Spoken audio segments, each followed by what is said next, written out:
Sige Puloy. Hindi kami nakakuha ng tubig doon. Dali kami. Hindi pa nga tapos doon. I've been mayor.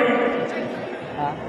And I've been serving the country for 31 years already.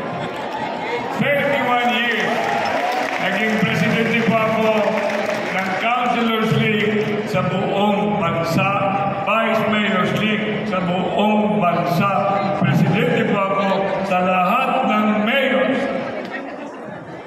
League cities of the Philippines, and that brought me nakakilala ko kasi nagpunta na noon when I was the mayor in the city of Cebu somewhere 2010. Kaya nga sabi ko sa sarili ko, sabi kasi ni MJ, Mayor Mike, after last night with Adman and MJ, in-interview ako.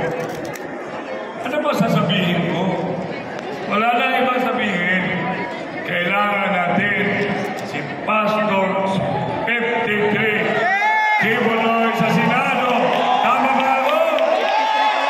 Kailangan natin taong totoo, taong may puso, taong who will convert like all of you.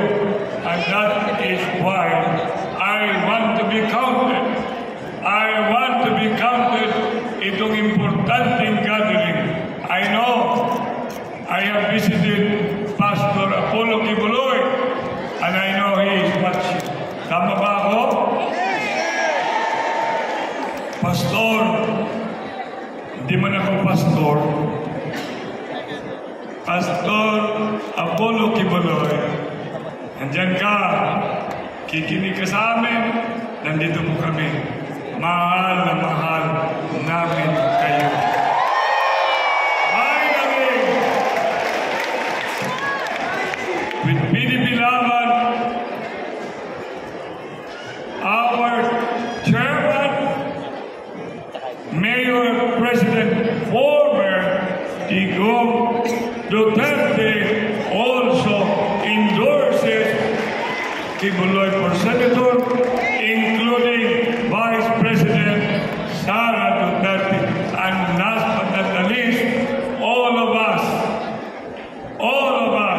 Partido PDP